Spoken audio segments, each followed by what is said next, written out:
Good day, everyone, and thank you for joining us for today's webinar. Master SoC Architecture Trade-off, Avoid Million-Dollar Design Mistake with Early Exploration. Today's episode is being conducted in partnership between Mirabilis Design and Cadence Design Systems. We are honored to be joined by two distinguished speakers who bring decades of experience in semiconductor design and architecture exploration. First, I'd like to introduce Mr. Deepak Shankar, the founder and chief technologist of Mirabilis Design. Deepak has guided over 150 semiconductor designs across AI processors, FPGAs, data centers, automotive, and aerospace application. He's presented at more than 50 conferences worldwide and is a pioneer in integrating model-based systems engineering with product development. His expertise has shaped how architecture approaches system-level design and trade-off analysis.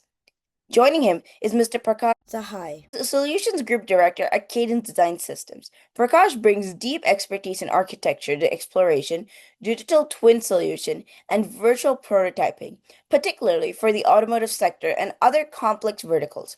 With decades of experience in electronic system level and EDA technologies and a BTech from IIT Delhi, Prakash has played a key role in advancing designs methodologies that bridge concepts to implementation.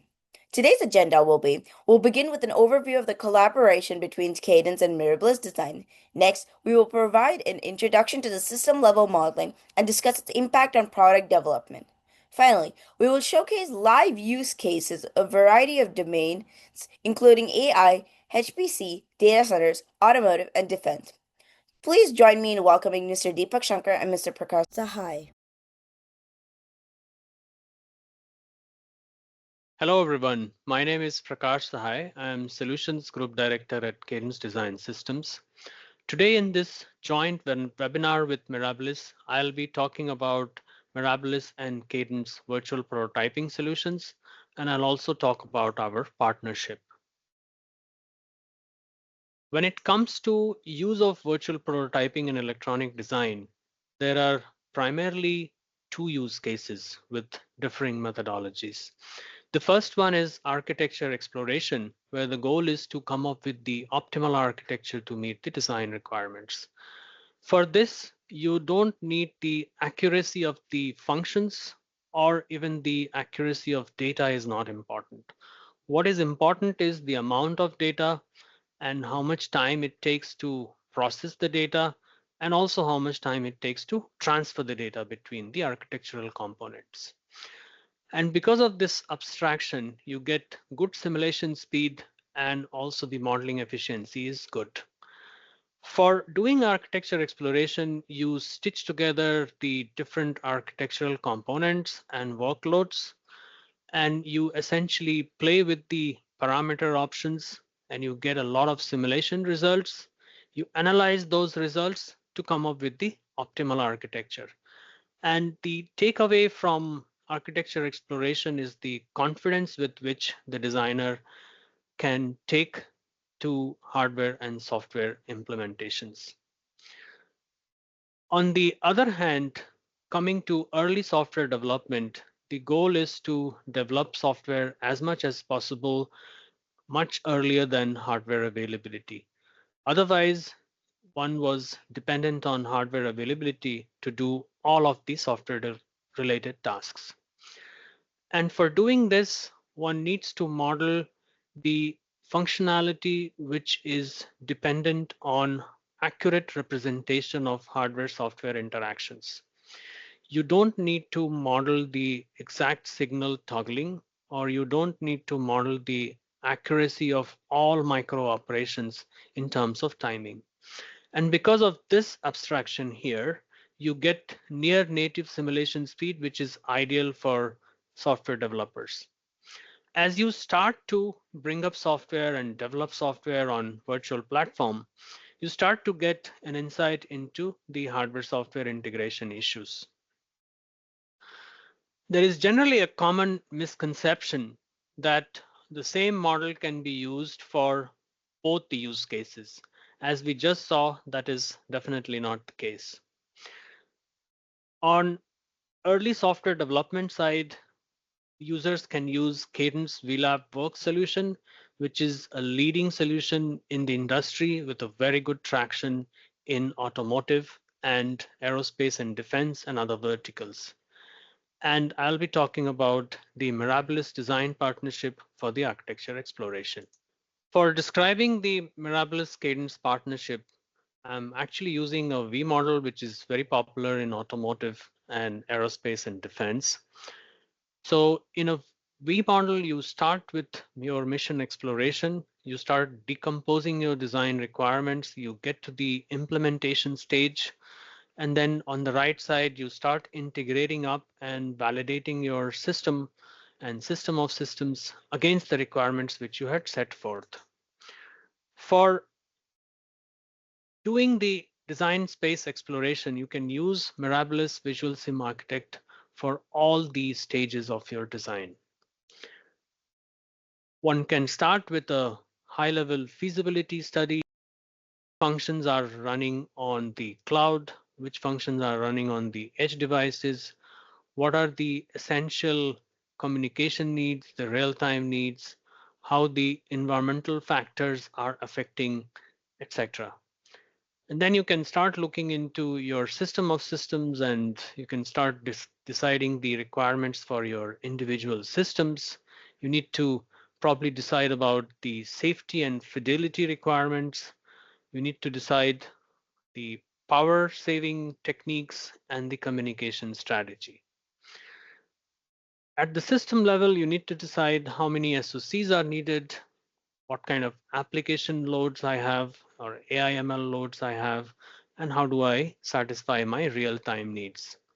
You need to start deciding about the protocol which you will use for communication between the SoCs, and then you get to the SoC design, which is essentially deciding the number of cores, the number of on-chip interconnect topology, what are the PPA constraints, what kind of clock speed I need to use, the memory subsystem, and you can also actually do the software workloads using VisualSim Architect, and you can do hardware-software partitioning. You can use the leading solutions from Cadence, like the IP, digital twin, and EDA solutions to do everything else on the V model. So you can start with the IPs here.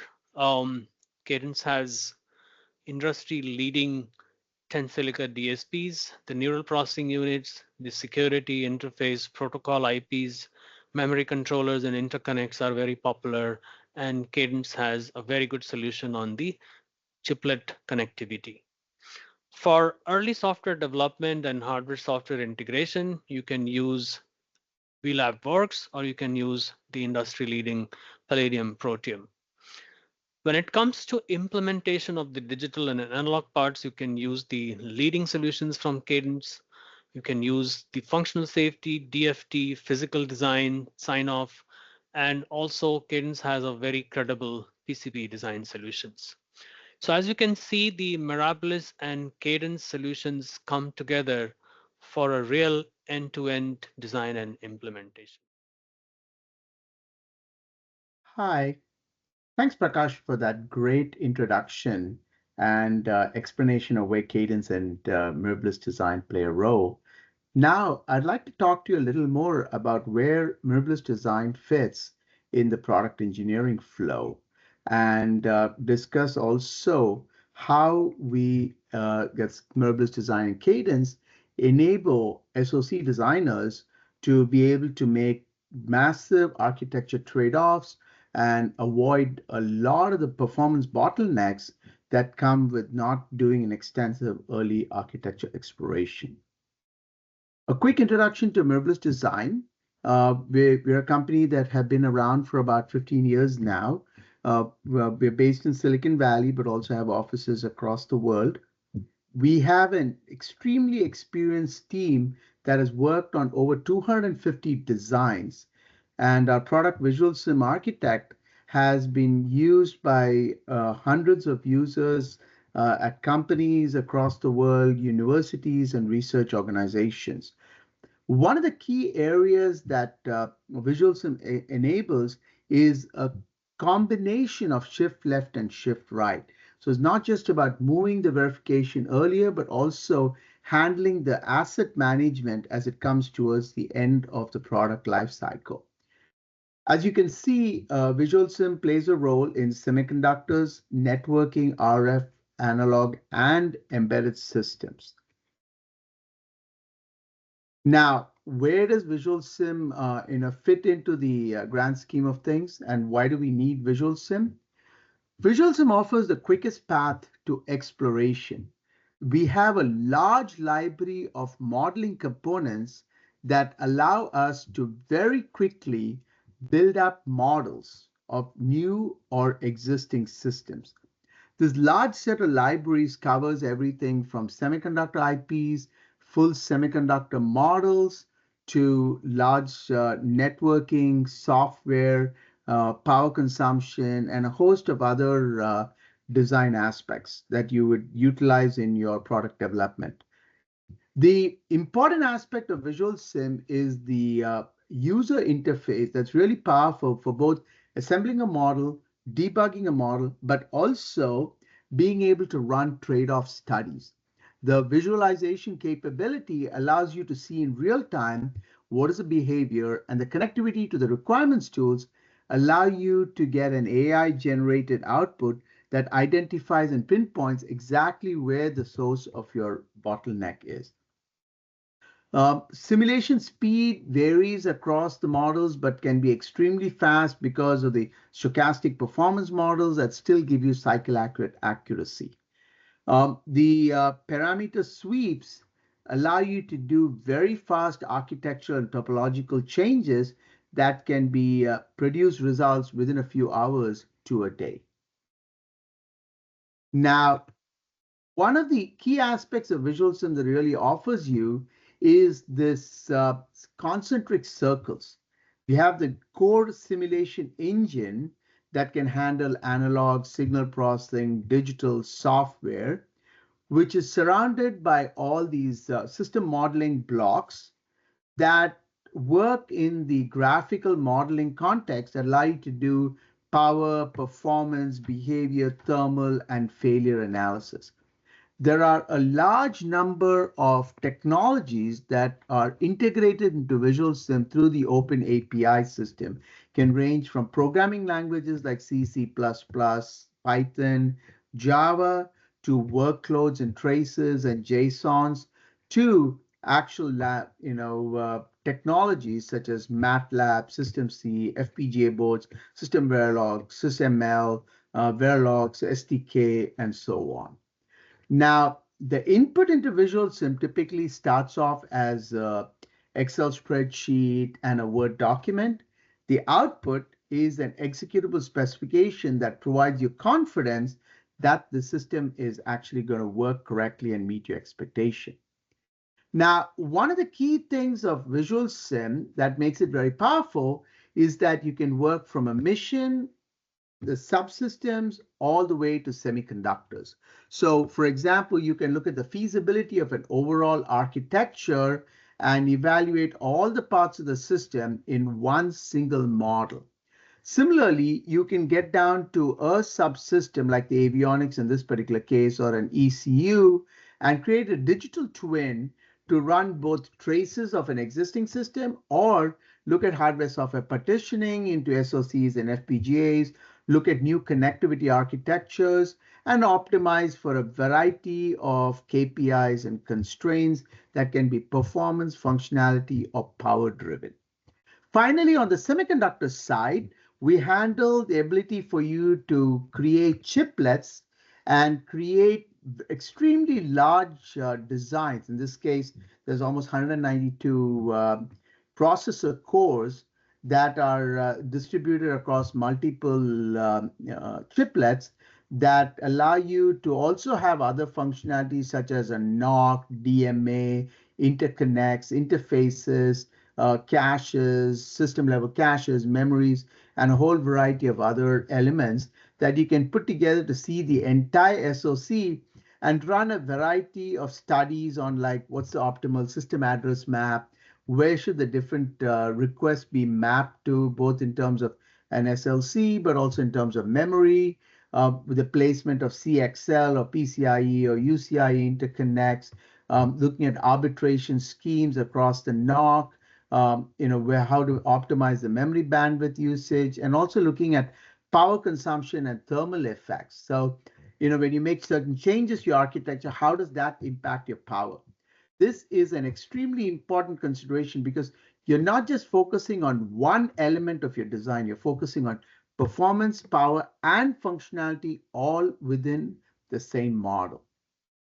Now, having shown you that it's possible to look at mission, subsystems, and semiconductors, you can also see that we have modeling IP and modeling libraries that can handle semiconductors and chiplets, integrating of your end-to-end system, and also a full system integration. So like a whole car or a whole aircraft or a satellite or industrial systems or medical equipment. And of course, the key aspect of any modeling architecture of a system, especially electronic system, is the software. We do have the ability to take both software that may already exist or software of the future and be able to map that to the architecture to run a variety of analysis to really pinpoint the anomalies. Like here, for example, the 200 megahertz bus is actually providing better response than a 400 megahertz bus, which actually has a higher delay, or the spikes of the power is greater than 30% over the average. Or, for example, looking at how you can optimize the power of a particular component or a particular entity. Now, let's take an example of a customer and see how a customer would behave or how would a customer interact with the product VisualSim. Now, what happens here is that first and foremost, as I said, it's a paper design. So the customer comes up and says, oh, we're going to do a data center SoC for a neural network application. We need it to be less than 40 watts of power, and our benchmark is going to be the ResNet. Now, the design challenges that we're really focusing on is how much of memory throughput, how many cores do I require, and what should be the power management optimization. Of course, there could be other secondary effects like what's going to be the arbitration schemes and the buffer sizes on my interconnect and on my interfaces connected to other devices or other subsystems, or like things like how many UCIe ports do I need. So those become the design challenges as part of this architecture. Now, typically the customer suggests a block diagram. So we take components from our library and utilize those to assemble a system that looks like what you're seeing right below here. Can be all the memories, in this case, we are using the CMN Cypress and all of the devices associated with that. You can see the central, the elements have the processors, the AI cores in this particular case, and there are 4 UCIe ports or interconnects and 4 DDR5 memories, or actually in this case, a combination of DDR and HBM3s as well. Now, what do we do with this? So we have a model, we've done all our analysis or have constructed the model. Next, what we need to do is come up with, these are all the parameters I'm interested in. These are the ones I want to run my regression against. And these are my constraints. So this is the most important element. So for each of the components connected in my system, I know that these are what the constraints are, or these are what the requirements are.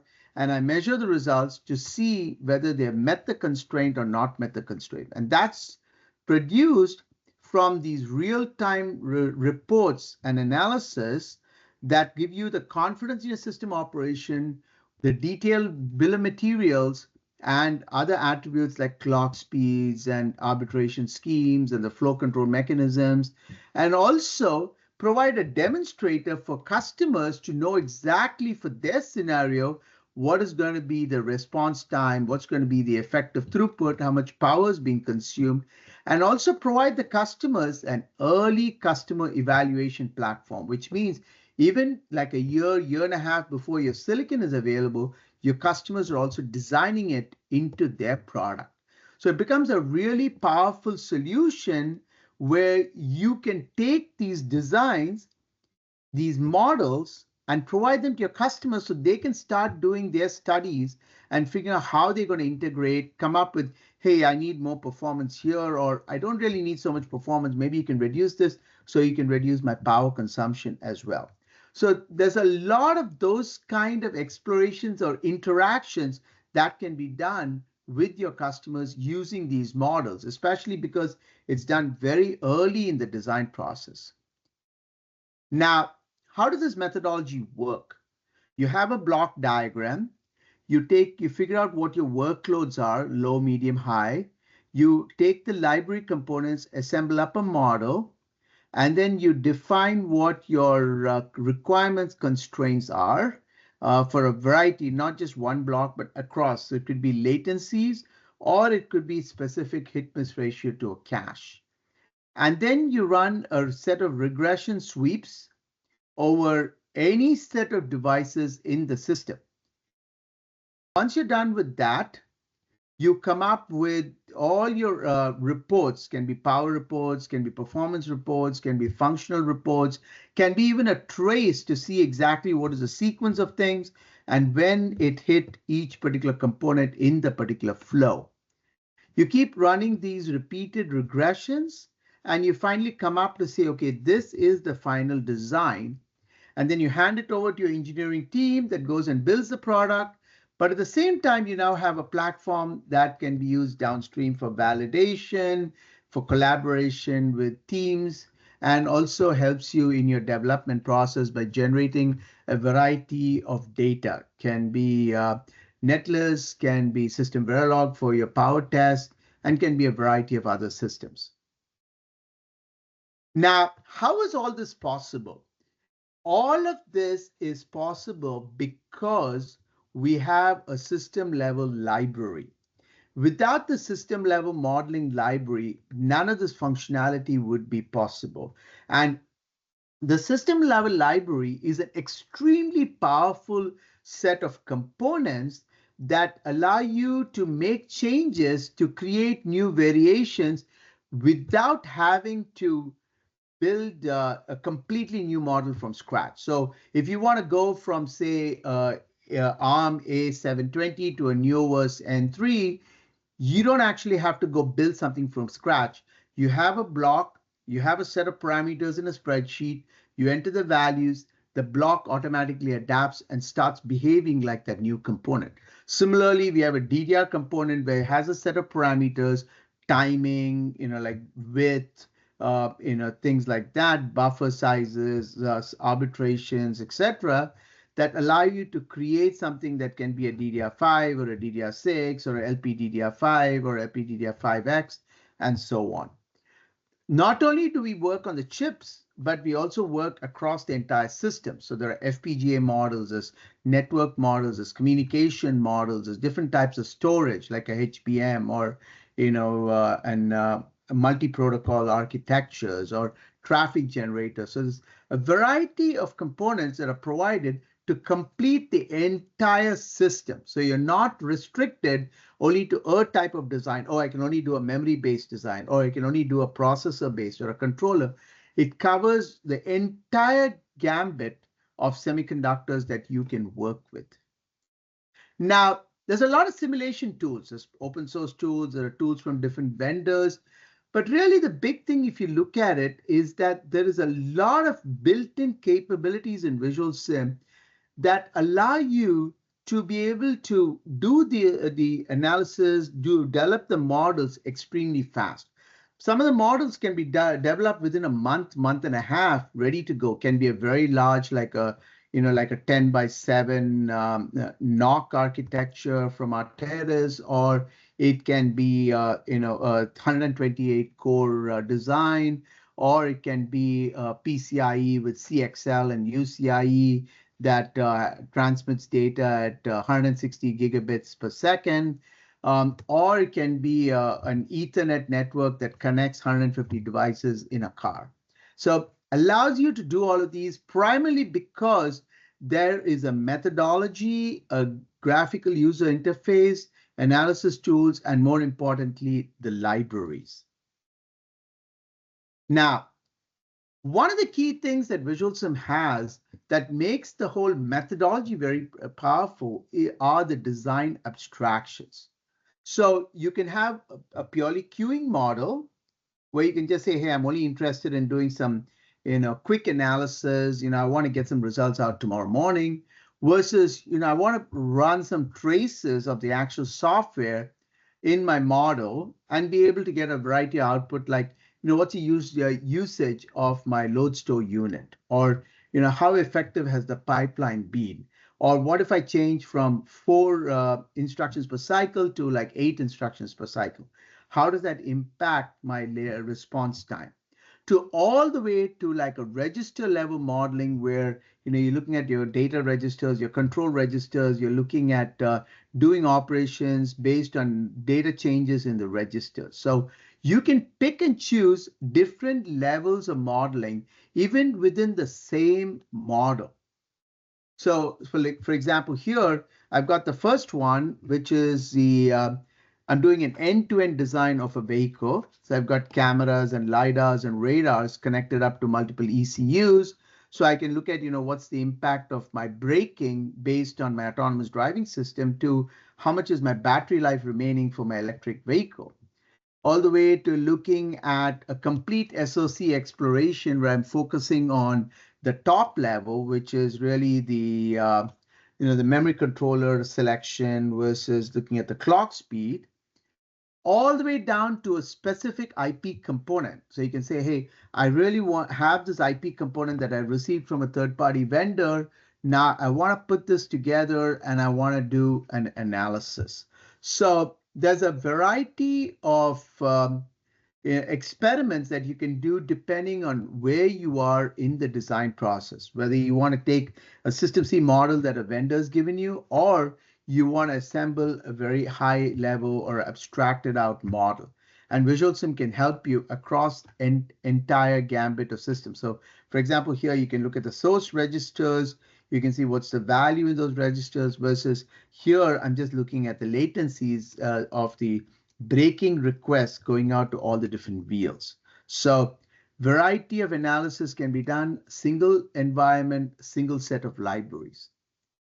Now that you've seen the semiconductor aspect, people always ask, hey, great, now you can do the semiconductor, but what happens once I'm done with that? You can say, hey, obviously it gives you a confidence level, but also it gives you the ability to communicate with your customers and engage your customers early.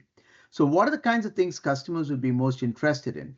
For example, you're putting your entire avionics or your entire ECU system, and you can run a variety of loads, a variety of emergency traffic, or you can create failures. For example, what happens? I have double or triple redundancy, but one of my cores fails.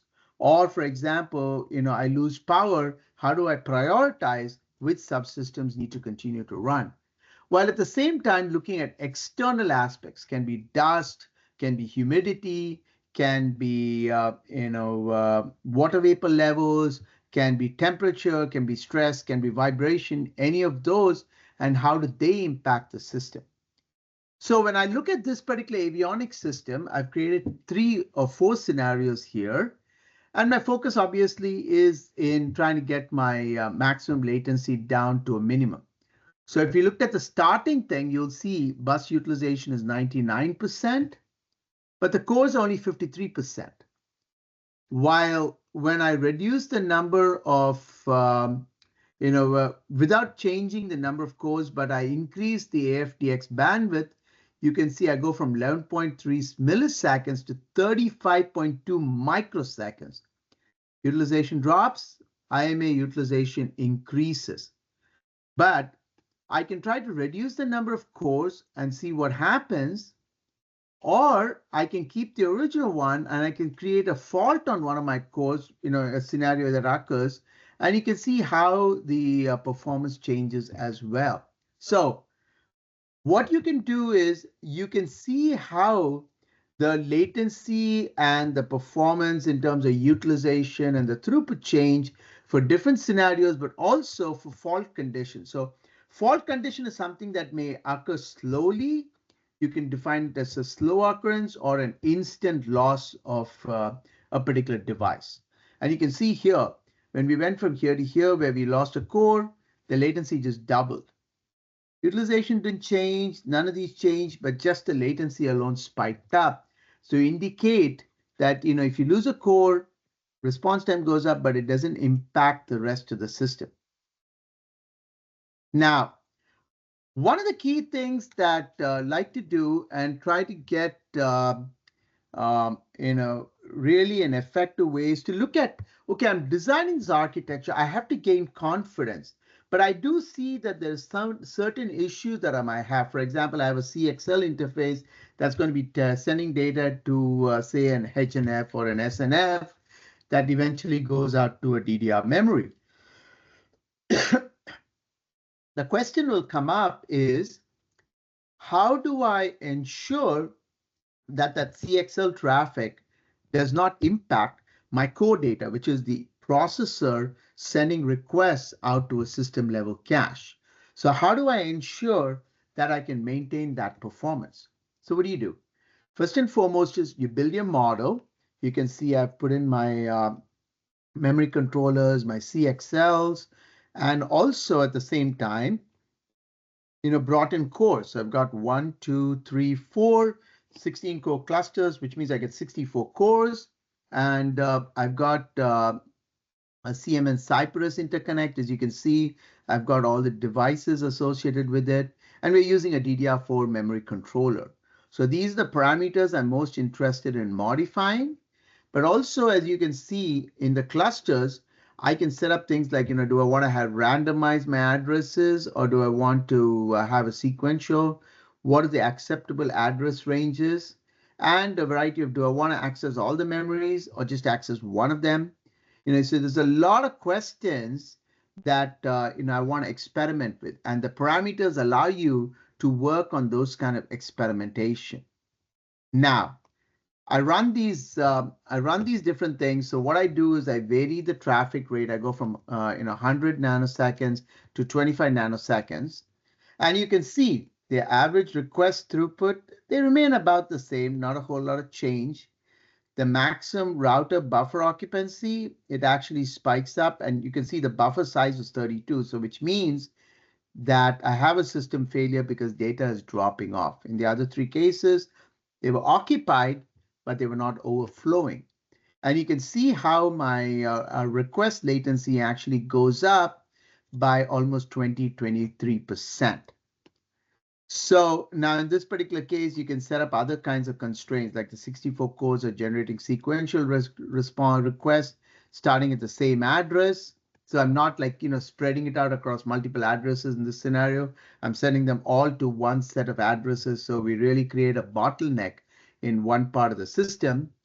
But at the same time, I also look at varying the traffic rate and seeing whether the request node buffers actually overflow, which is what we discovered right over here that led to this one here. Now, let's look at the performance at the 25 nanoseconds. So we notice we got 4 RNFs, which are the 4 devices connected to the 4 16-core clusters. And you notice only 3 and 4 are dropping. 1 and 2 are fine. These 2 are the only ones that are dropping, and they're dropping in about the same proportion. So now I start looking at this and trying to understand, okay, cluster 1 and 2, which is these 2, the latency is about the same. But here, the latency is still in the same range. Maybe it's up a little more, maybe about 25 to 30%. But then there are these massive spikes that are almost like 4 to 5x what your regular performance is. So when I look at these packet drops occurring, I can see that it's directly related to the spikes that I'm seeing over here. And you can also see that what is really happening here. One is cluster 3, which is this one over here, is on the same XP as the CXL, and they're all going to the same memory controller.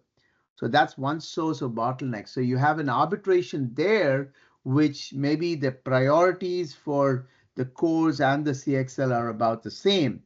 That could be causing the issue. Or it could be that they're both arriving at the same time and the CXL is filling up the buffer faster. Can be those things. Also, you can see that this one here, we know that the memory is up here, and you can notice that this has the longest distance. So that's another reason. So this might not be, the traffic might not be excessive, but because of the flow, we find that there is a system bottleneck here that is causing a higher latency for some of these requests coming out of this core 4, which is what we're seeing over here related to this. Now, as you can see, it's furthest away to 2 router hops. Now, what do? We create 2 scenarios. The first one is we put 2 DDR4 DRAMs. So we split the map evenly across them. And so these 3 send it to DRAM 1, these 3 send it to DRAM 2. So this section here versus this section here. They go to 2 different DDRs. So that is one way of, I'm sorry, this set over here goes here, and this set over here goes over here. So that is one configuration. The second configuration, a lot more elaborate, because what we decided to do is we're going to put 4 DRAMs and then send each one locally. So we're not, not going across the hops, but doing it within each of the routers itself. So now when we compare the results, what we see is that for the 25 nanoseconds, we ran all of these different scenarios. You can see the request no traffic. You can see the average request no throughput substantially spikes with sequential requests to 4 DDRs. Substantial. Sometimes it's even like 5x, 6x more than the other alternates, even from these 4 DDRs. Buffer occupancy, you can see what happens is the only place where there is no occupancy. Here, for example, this was our original run. You can see it's overflowing. And you can see what the average requests end up being in terms of time. But here's the thing that you notice. 2 requests, 2 DDRs versus 4 DDRs sequential requests. The request latency is almost identical between these two. The only thing is this has a buffer occupancy and we're only getting half the throughput. That can also be because it's 2 versus 4. And you can see there's no drops over here. But having said this, this one is the best design. But if you want lower power, you want lower space, you want a simpler design, this would actually still work for you and you can still meet your criteria. So when you're doing this analysis, you want to run a variety of trade-offs such that you can come up with all of these different experiments and all of these different scenarios. So what can you do now? Actually look at how you can architect your SoC by doing very early architecture exploration by using predefined building blocks in VisualSim and be able to do a variety of analysis. We truly appreciate the engagement and curiosity from today's audience. Before we close, I'd like to remind you that our engineering experts will remain available to answer questions. Please feel free to enter your questions in the chat window and we'll make sure to address them. As we wrap up today we explore the collaboration between Mirabilis Design and Cadence Design Systems, the role of system modeling in the product development, and reviewed live use cases across AI, HPC, data centers, and automotive and defense. On behalf of Mirabilis Design and Cadence Design Systems, we thank you for joining us today. We hope this session has provided valuable insight into how early exploration can prevent costly respins and accelerated SoC development. We look forward to seeing you at future sessions. Thank you and have a wonderful day.